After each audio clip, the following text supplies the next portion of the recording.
Last week's episode of Raw was... Hey! Just about to start my damn vid!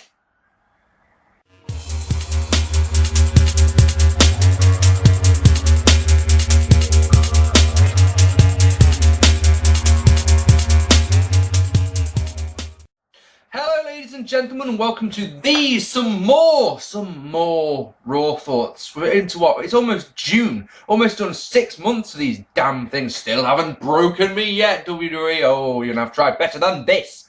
Oh yes. I was thinking I've got something to say, but I actually haven't. For once, I can go straight into this. So Raw starts off with John Cena coming out to address Ryback. He challenges Ryback, get this, to a 3 stages of hell match. That's something that a babyface doesn't really do as a rule, does it? Not only challenging to a match, but a stipulation match at that. We have the three stipulations are, the first match will be a lumberjack match, the second match will be a tables match, and if it's needed, and it will be, the third one will be an ambulance match. Ryback comes out and says, because John Cena said that, payback should be hell. Ryback comes out and basically says hello. But he says, you're right, payback should be hell, and I'm the devil, say hello to Ryback, yada yada yada. Bit weird. Yeah, like I say, babyface challenging straight away. I mean, that I don't get that. I don't get that the babyface chooses that sort of match. You'd think that Ryback could choose it, but anyway, Ryback chose the ambulance match last week, so maybe. So, Paul Heyman comes out, introduces Curtis Axel, who then challenges Cena to a match tonight, which is nice, which Cena accepts. So there's our main event, I assume. In our first match of the evening, Alberto Del Rio defeated Big E Langston. On the app, we can hear from Dolph Ziggler, which is lovely.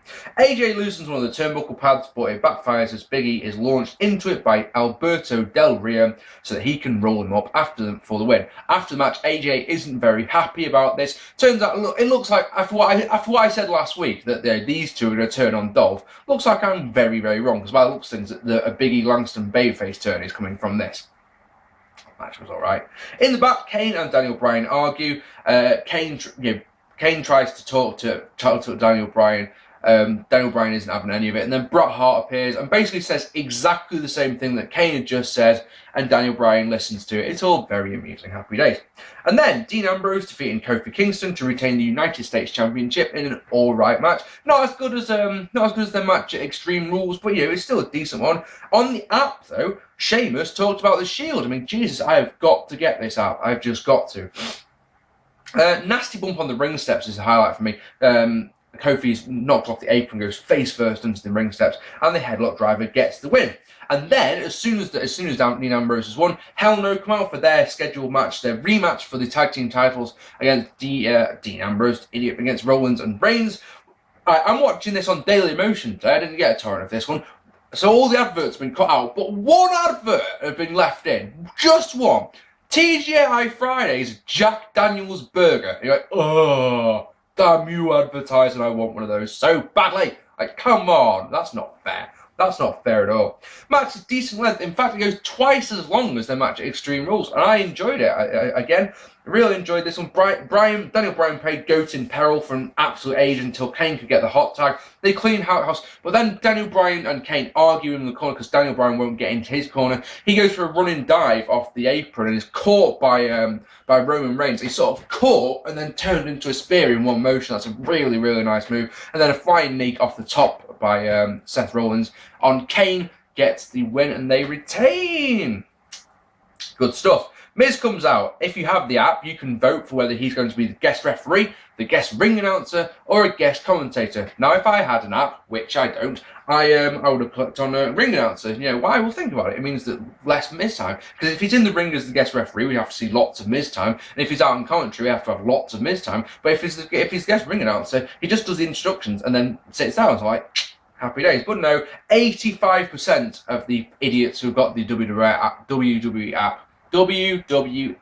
app. I hate that thing so much. Well, I don't hate it, but you know what I mean. It bothers me that 85% of people, come on, guess ref, you actually want the Miz. It's probably just Spaz Phoenix just sat there fucking repeatedly clicking it, isn't it? The match is really, really short, less than 2 minutes. Wade Barrett's new music is absolutely horrendously bad. He shoves Miz hits the skull crushing finale on him, allowing Fandango to get the win. Fandango celebrates with Summer, and then Miz boots him, so Summer falls on top of him, and Miz counts that as well, which is lovely, I suppose. Backstage, John Cena bumps into HBK, complete with his new hobo beard. Hobo beard of destiny, I've written here. Sean says he's brave for making his match with Ryback 3 stages of hell, but might want to reconsider after what happens at Extreme Rules. He is the voice of reason, but men like Cena and Hunter never listen, and Cena's just like, yeah, that reminds me of someone. You. And Shawn Michaels is really vexed about that. Lovely. Tons of funk. And Great Khali defeat 3MB, which is lovely. JBL has the best part of this match is JBL's quip on commentary, which is, I used to be in a band called the Hinges, we supported the Doors. That's brilliant. Splash gets the win. It's Natalia's birthday, so the Great Khali sings happy birthday to her. And it sounds like happy birthday, to be honest, and that's just not entertaining in the slightest. The highlight reel with Paul Heyman. They talk about Heyman's various charges and yada yada yada. The whole point is that they have to talk about CM Punk. And Jericho basically challenges Punk to a match at Payback to prove that he's still the best in the world at what he does. I am all for this. Punk versus Jericho, we've seen in the past, and we know it's a good match. But Payback's in Chicago, which is CM Punk's hometown, and it's just like, surely Jericho's going to have to play the heel here, no? That's an interesting one. Yeah, there's obviously a lot more to this. This is a long-ass segment, but there's a lot more to it. But yeah, I've just generalised it for you because you watched it, you know what was said. The Bella Twins then defeated Caitlyn and Natalya, which is lovely, and then the Bellas sing Happy Birthday Loser to Natalya. She lost in her hometown, that's got a stop for her. In the back, Bret Hart talks to Curtis Axel about his dad, and then wishes he wasn't with Paul Heyman. Curtis Axel says that Paul Heyman was the only guy who stood up for him when no one else would. The Celtic Vipers, whatever, defeated the Rhodes Scholars in a good match. There's signs in the crowd that says, "You are a face, yeah, you are a heel, boo." That makes me smile. Oh, and on the app, we can see Paul Heyman, so he's going to call Curtis Axel. Yay! Decent match, decent length, wrong team won. Randy Orton and Sheamus don't need this victory at all. I mean, I know that Rhodes Scholars were never going to win this one, obviously. But, you know, come on. They don't need the win here. Randy Orton plays your Viper in peril until Sheamus can get the hot tag. And a few moments later, a bro kick gets the win, which is nice.